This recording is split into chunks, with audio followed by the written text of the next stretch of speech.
introducción y lo que es la idea del simposio online, de unir a varias personas en un espacio donde podamos compartir, porque más que todo creo que en el gremio, como me decía uno de mis estudiantes más temprano, hace falta sumar más, menos competencia, ¿no? Yo creo que hay espacio para todos y que todos podemos crecer juntos. Bien, para los que no me conocen, mi nombre es Inés de la Hoz, soy co-founder de Physiokinetics junto con Nenelis Aguilar y nos unimos con Angélica Nieto y la Universidad de Carabobo para realizar este simposio online. ¿Okay? La primera clase con la que vamos a comenzar es la de la práctica basada en la evidencia. Es un tema bastante interesante porque muchas personas creen que este paradigma o tendencia es bastante nuevo. Sin embargo, esto no es así. La práctica basada en la evidencia debe su origen a la medicina basada en la evidencia. La medicina basada en la evidencia tiene un doble origen. Uno más tecnológico y otro un poco más filosófico. Su origen filosófico es de aproximadamente mediados del siglo XIX, donde unas personas revolucionarias se les ocurrió hacer una obra crítica o un énfasis a los estudios anteriormente hechos por Aristóteles, en donde se decía muy claramente, ah, en donde ellos querían, ahí ven las láminas bien, porque tengo el chat como abierto.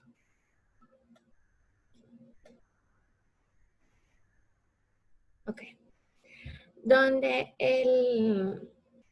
donde Aristóteles se basaba en que la concepción de la medicina teórica basada en la experimentación y una medicina práctica basada en la verificación o validación era el futuro de la medicina como tal. Esto porque las decisiones médicas se tomaban en principio por lo que se creía o por quien se creía que era más sabio.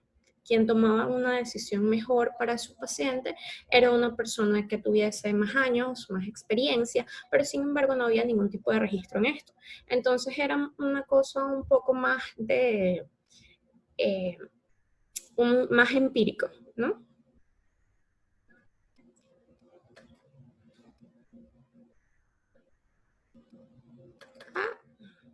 Tengo que darle doble clic. Aristóteles defendía muy bien que el conocimiento en la práctica médica no puede ser nunca cierto, sino solamente probable. A pesar de todo esto, hubo bastante polémica alrededor.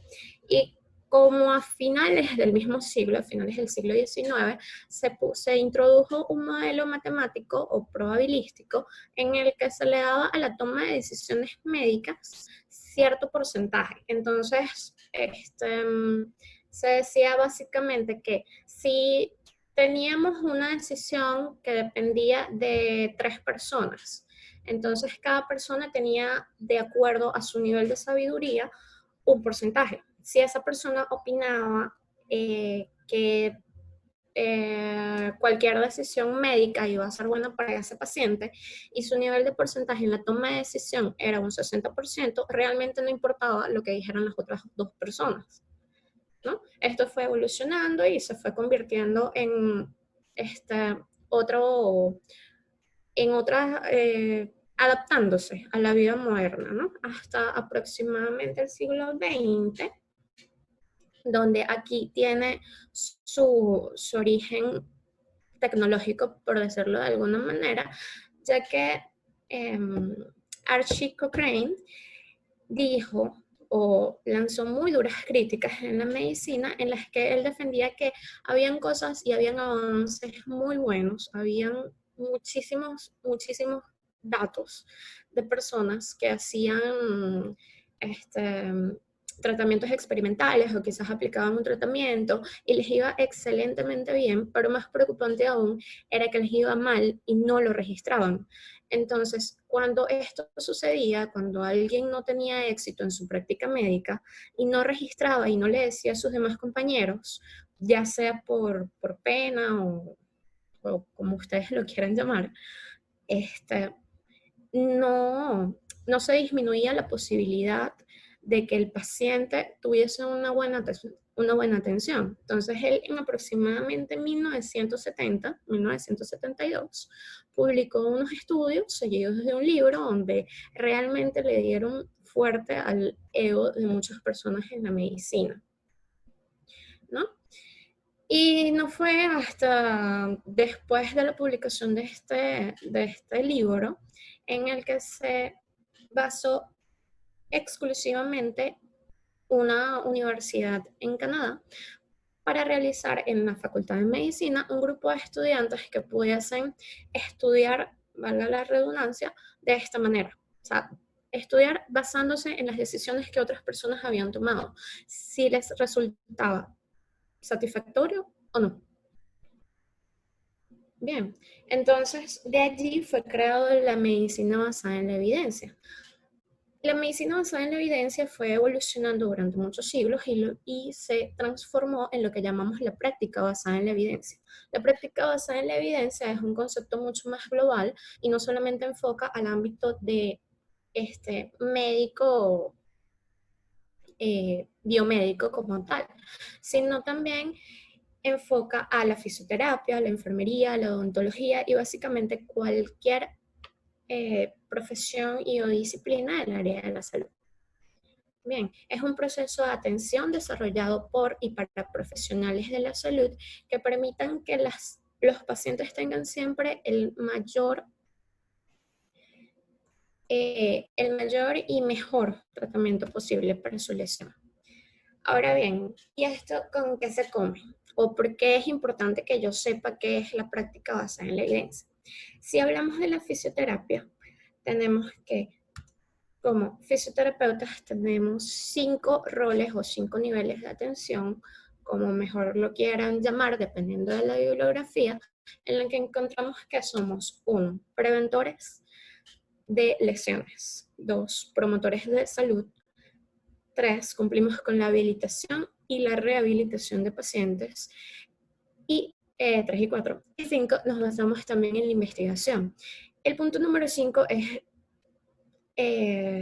frecuentemente el más olvidado de todos, porque hasta no hace muy poco, si estoy hablando desde hace aproximadamente unos 70, 80 años, poco en comparación a si vemos la historia de la medicina, la fisioterapia no tenía estudios, no había una investigación, no había una base de datos congruente, basada en la evidencia en la que uno pudiese seguir avanzando con, con el tratamiento de los pacientes.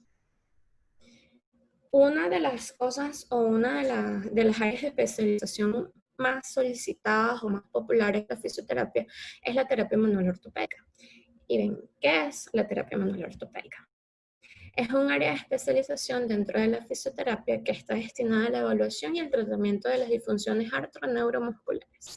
Es decir, esta área intenta dar un concepto un poco más global y un poco más amplio. No solamente se basa en, no solamente es una técnica, ¿bien? Sino que tienes que evaluar al paciente y dependiendo de la evaluación y el diagnóstico que se le da al paciente va a depender tu éxito en el tratamiento del mismo. Se basa en 3 cosas o 3 aspectos fundamentales y principales.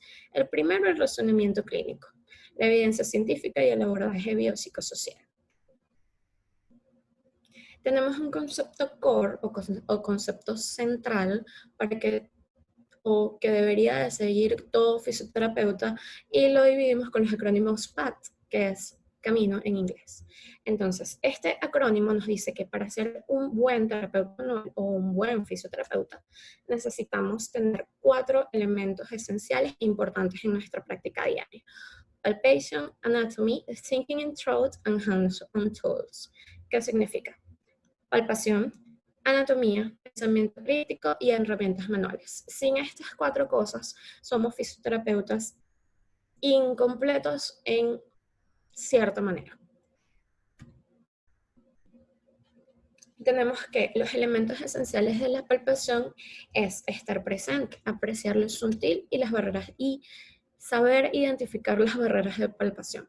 Cuando digo estar presente, no es solamente estar allí con el paciente, estar en la misma habitación con un paciente, sino estar realmente concentrado en lo que le estamos haciendo al paciente. ¿Ok? Los pacientes siempre les gusta la atención, ellos estén pagando o no estén pagando y es indiferente. Uno siempre tiene que mostrarle ese respeto al paciente de que estoy aquí por y para ti. Bien, para ayudarte. Tenemos que aprender a apreciar lo sutil y aquí es cuando viene el tema del ojo clínico. Bien, hay que aprender a, a que las pequeñas cosas realmente pueden significar algo mucho más grande, pueden ser parte de algo mucho más grande. Y aceptar, obviamente, las barreras de palpación. Los elementos esenciales de la anatomía aplicada son la conciencia visual, la aplicación de imágenes y la anatomía multisistémica. Una conciencia visual se compone junto con la aplicación de imágenes, porque yo necesito ver las imágenes o los exámenes que me trae ese paciente y tener una idea de qué es lo que está pasando, hacer como una vista tridimensional, si se quiere, de esa imagen. Y cuando yo tengo el paciente de frente, saber que esto es lo que está pasando contigo, a pesar de que yo no te pueda ver o que yo no lo pueda, no tenga unos ojos con rayos X o para poder verlo. Bien, y una anatomía multisistémica. Como bien lo sabes, no somos solamente un hombro caminando precis o el problema no solamente siempre es muscular netamente o articular netamente, ¿ok? Los sistemas se unen. El pensamiento crítico. Pensamiento crítico lo desarrollamos a través de la evaluación. Necesitamos tener en cuenta antes de ir a una evaluación objetiva los sistemas que pueden estar involucrados. La postura y la marcha siempre te van a guiar. La postura que viene con el paciente, la postura informal y la marcha, y el análisis de la marcha informal, perdón. Esto siempre te van a guiar y te van a ayudar a identificar cuál puede ser la raíz del problema. Y el último elemento son las herramientas manuales, que viene el proceso, que es cuando nosotros decidimos cuál va a ser el proceso del tratamiento. Algo muy importante y que siempre repito e intento enseñar es que uno tiene que aprender los conceptos, ¿ok? Uno no puede aprender técnicas meramente. Uno tiene que aprender si Mulligan dice tal cosa, que se puede hacer una movilización con movimiento y tiene que ser indolora, yo no tengo que, a juro, grabarme o no tengo que aprenderme solamente cómo puedo hacer una movilización con movimiento en un hombro para que la persona haga una flexoelevación del brazo sin dolor. Tengo que aprender por qué Mulligan dice que hay movilizaciones con movimiento que pueden eliminar el dolor de un paciente. No hago nada aprendiendo una técnica de movilización, no hago nada aprendiendo una técnica de manipulación, si no sé por qué lo estoy haciendo o qué pensó esa persona cuando estaba desarrollando su concepto. Hay que ser bastante específicos.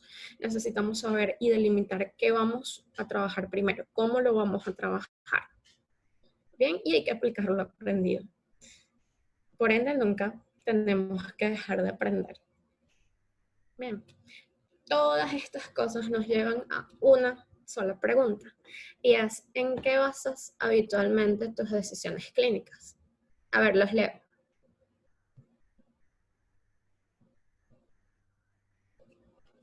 ¿En qué se basan normalmente para una toma de decisiones? Como ustedes saben, cuando el paciente está allí y ustedes dicen, bueno, quizás si yo le hago una manipulación a este paciente que viene con una cervicobraquialgia meramente mecánica, pueda surgir signos y síntomas del paciente. Bien.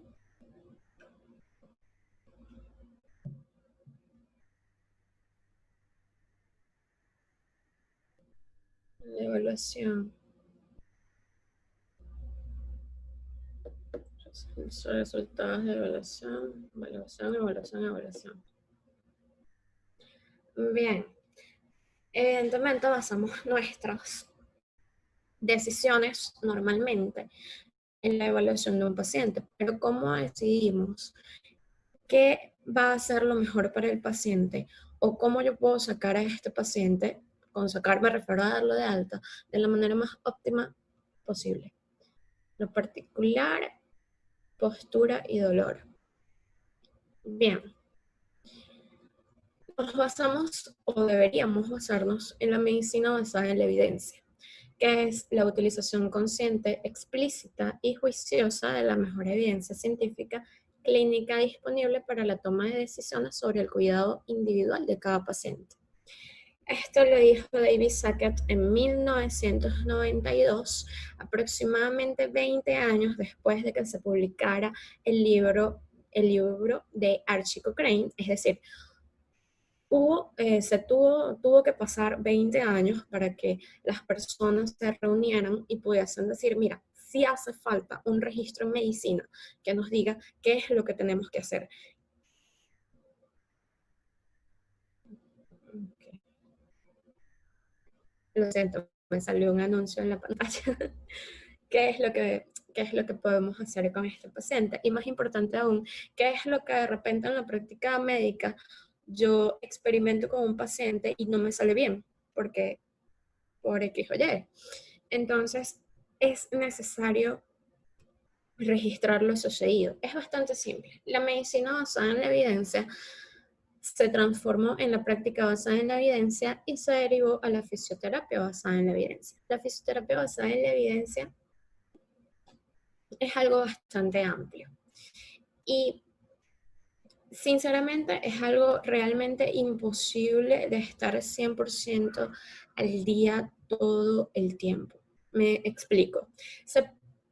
Se publican alrededor de 1.500 artículos en revistas científicas. Hay más de 1.000 revistas científicas en las que estos estudios se van publicando todos los días.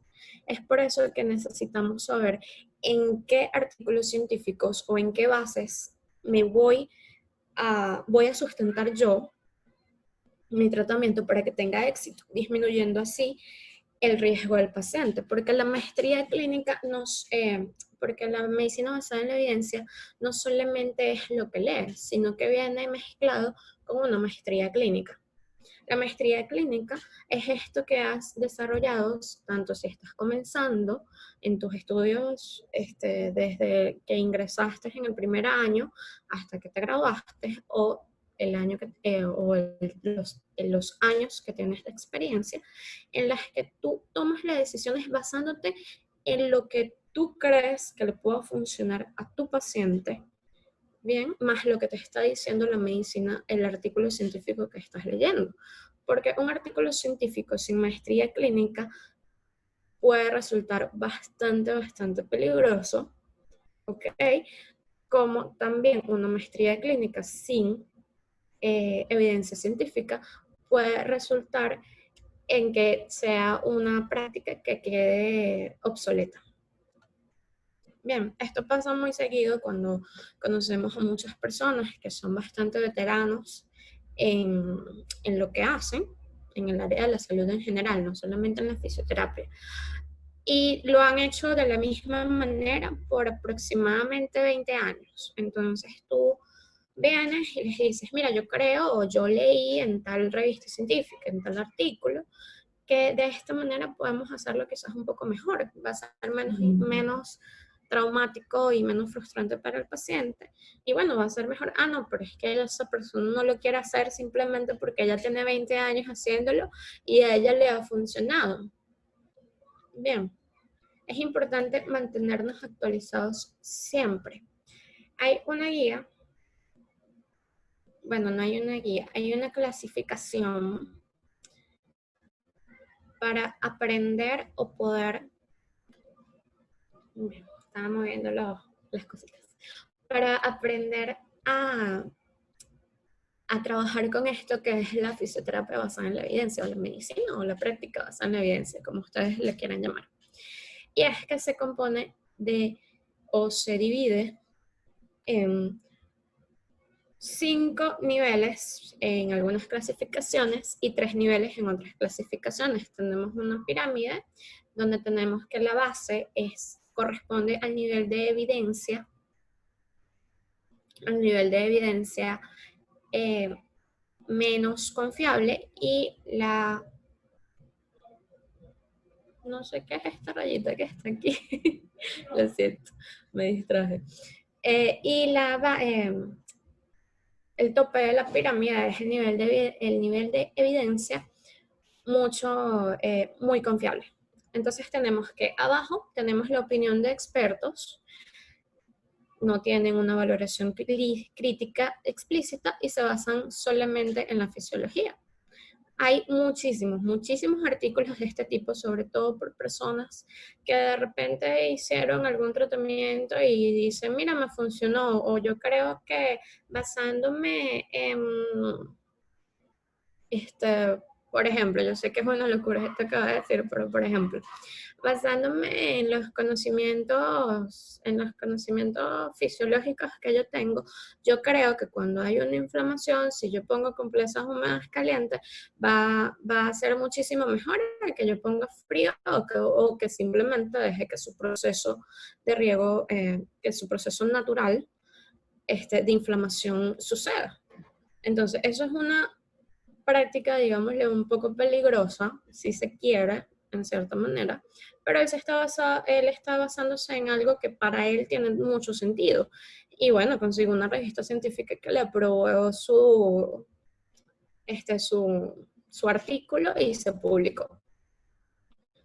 La serie de casos, estudios de corte y caso control de baja calidad. Estos son cuando hay un poco menos de presupuesto o un poquito más de presupuesto, dependiendo de si lo ven desde arriba o lo ven desde abajo. Y quieren, y bueno, ellos hicieron sus cortes, sus estudios, pero son de baja calidad. No hay un nivel de evidencia aquí todavía muy confiable. Entonces hay que tener mucho cuidado cuando se está buscando un artículo, cuando se está leyendo un artículo, de saber exactamente qué tipo de artículo es, a qué nivel de evidencia eh, pertenece. Los estudios de caso control y la revisión sistemática. Estos son los que más a menudo se ven. Bien, este ya es un nivel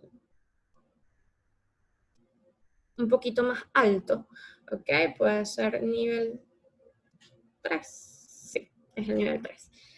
El nivel 3 en el que nosotros vemos un artículo como por ejemplo, no sé si lo han visto o han leído, acerca de la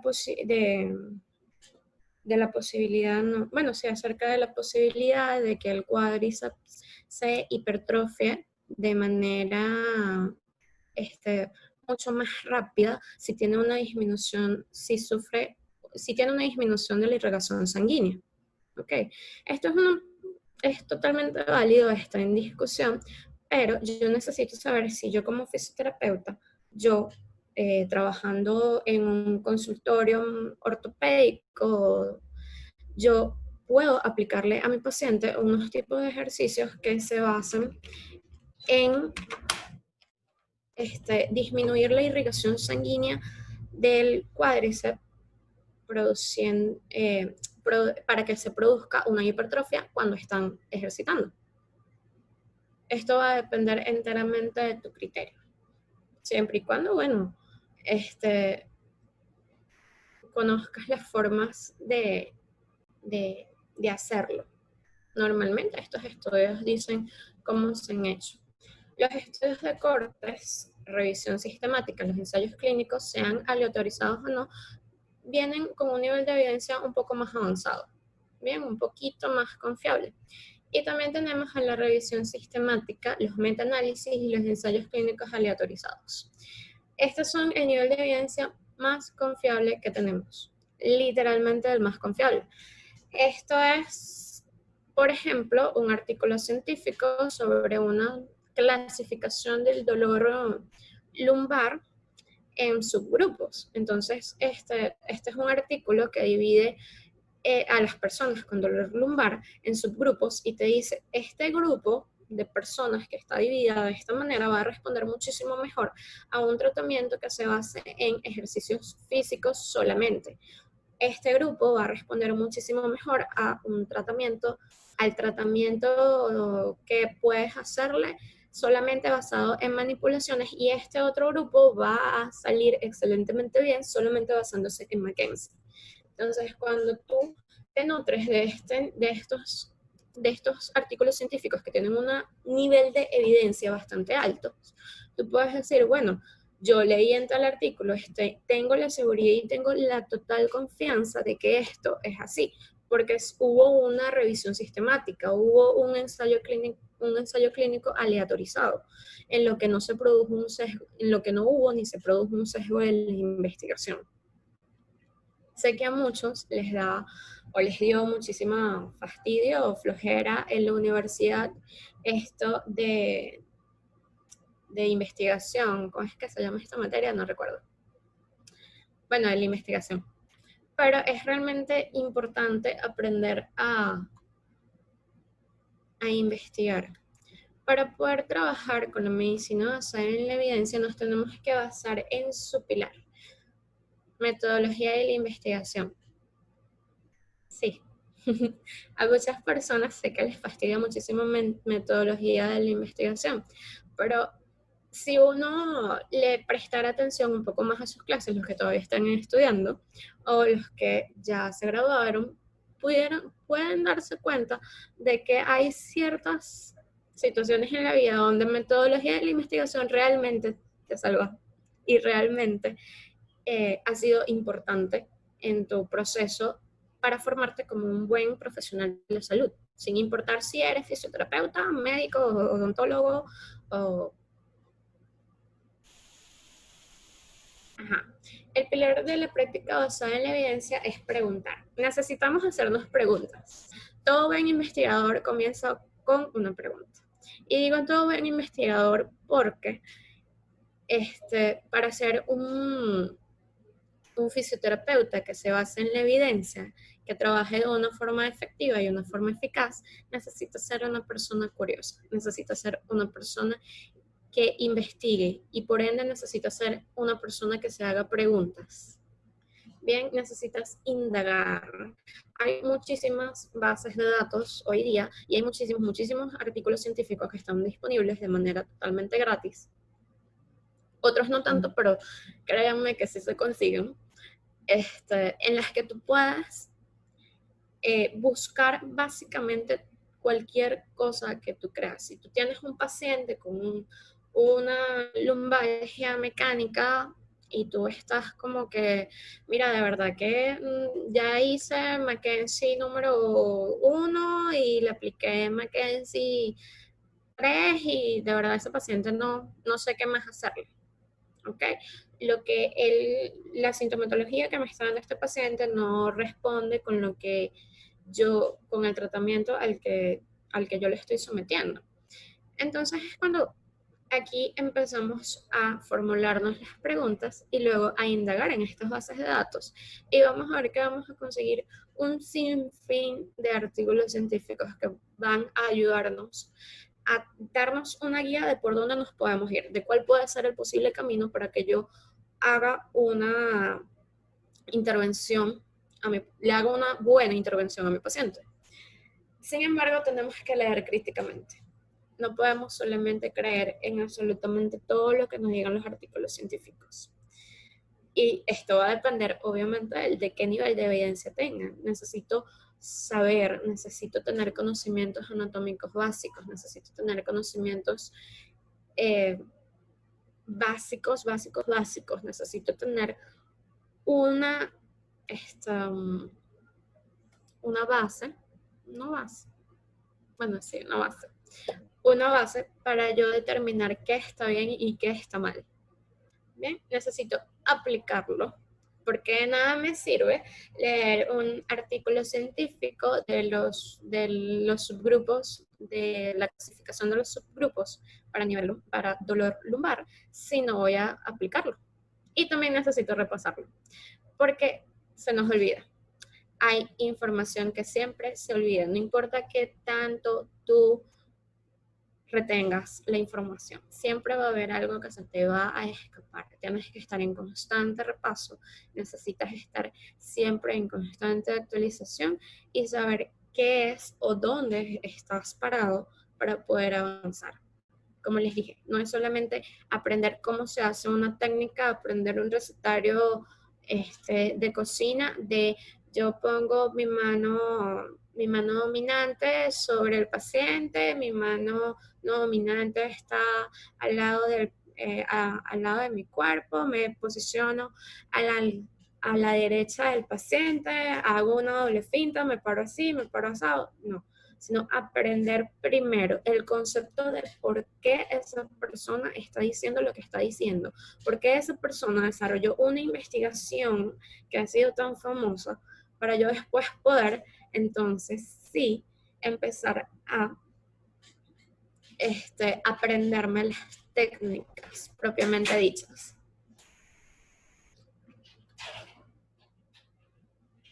Para poder formular una pregunta correctamente, porque las preguntas realmente podemos formularlas. ¿Y cómo sabemos que está bien o cómo sabemos que está mal? O cómo carrizo podemos empezar a buscar, porque muchas personas no conocemos la manera correcta de buscar en Internet, a pesar de que Internet es un lugar muy amplio, tiene un resultado de búsquedas totalmente ilimitadas. No sabemos cómo formularlo, entonces comenzamos con un acrónimo que es PICO. En mi acrónimo PICO tenemos primero el paciente o el problema. Necesito primero saber qué tiene mi paciente o cuál es mi problema. Una vez que yo determine eso, ya yo puedo saber, bueno, mira, entonces este paciente tiene una lumbalgia. Bien, mi paciente tiene una lumbalgia. La intervención que quiero realizar. Porque porque quiero entonces que este paciente lo trate con algo que me base en la evidencia científica. A ver, necesito manipulaciones, necesito movilizaciones, necesito quizás neurodinamia. ¿Qué necesito? ¿O cuál es la intervención que yo puedo o que yo quiero o que a mí me suena como que, bueno, tengo un vestigio de que en algún momento yo leí sobre esto o en la universidad en algún momento a mí me hablaron de esto, ¿no? Después tengo que hacer una comparación. Está mal escrito. Después tengo que hacer una comparación. Siguiéndome una comparación de los artículos científicos que he encontrado. Necesito saber, bueno, este artículo científico, no sé si lo han notado, pero los títulos de los artículos de los artículos científicos son bastante específicos.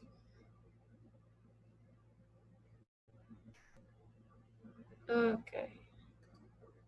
Se pegó la cámara aquí, no sé si se les pegó a ustedes, pero creo que ya. Bien, no sé si se han dado cuenta, pero los títulos de los artículos científicos son bastante específicos. Entonces yo puedo hacer una comparación basándome solamente en los artículos, en el título de los artículos.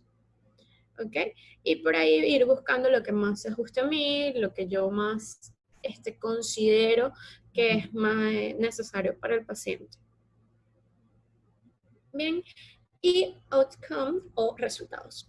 Los resultados que espero obtener con esta búsqueda que estoy haciendo o cómo puedo obtener o cómo puedo obtener el resultado que yo quiero. Entonces, basándonos en el ejemplo que les di anteriormente, digamos que yo necesito o yo quiero buscar una, una intervención en terapia manual para un paciente con dolor lumbar que disminuya la irradiación, por ejemplo.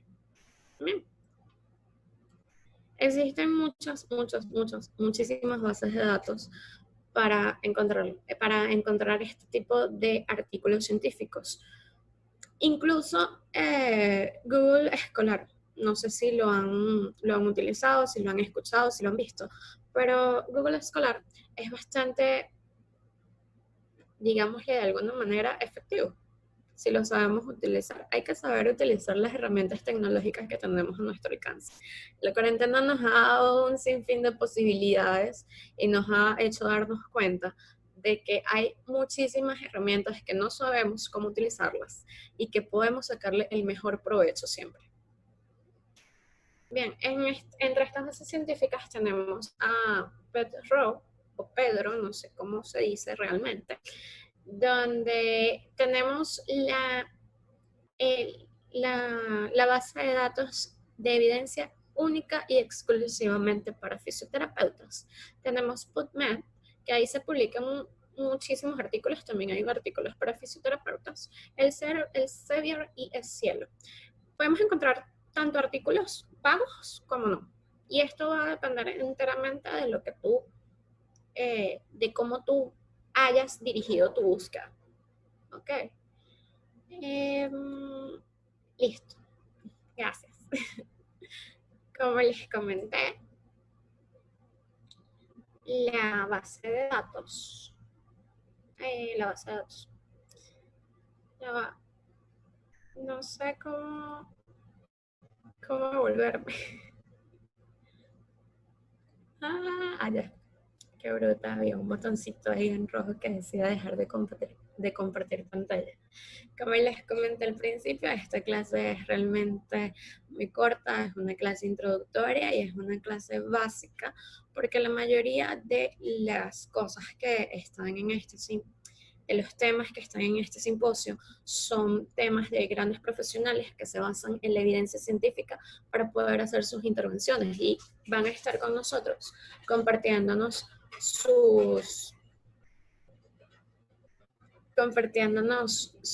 sus experiencias, compartiéndonos cómo lo hacen y cómo lo podemos hacer nosotros también. ¿Ok? De nuevo, me disculpo con ustedes por el problemita que tuvimos al principio para poder ingresar, porque, bueno, estamos en Venezuela y esto pasa.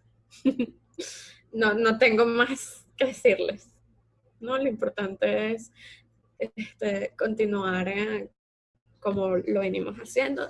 De verdad que tenemos un gran proyecto y un proyecto se volvió a pegar. Estoy en trauma. Tenemos un gran proyecto y un proyecto bastante ambicioso.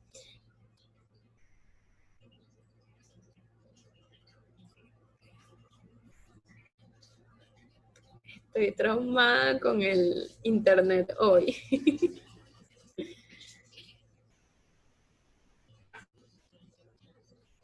Me están solicitando las diapositivas. Sí, les podemos pasar las diapositivas, no hay problema. Se las pasamos por WhatsApp. Bien, vamos a cerrar entonces con lo que fue la primera clase de este simposio online. Espero que sigan conectados y espero que sigan muy pendientes de nuestras redes sociales, de las redes sociales y de los ponentes también, porque hacen cosas muy increíbles. Vamos a estar publicándolos poco a poco, como lo hemos venido haciendo. Muchísimas gracias por ser parte de los que suman. Me retiro.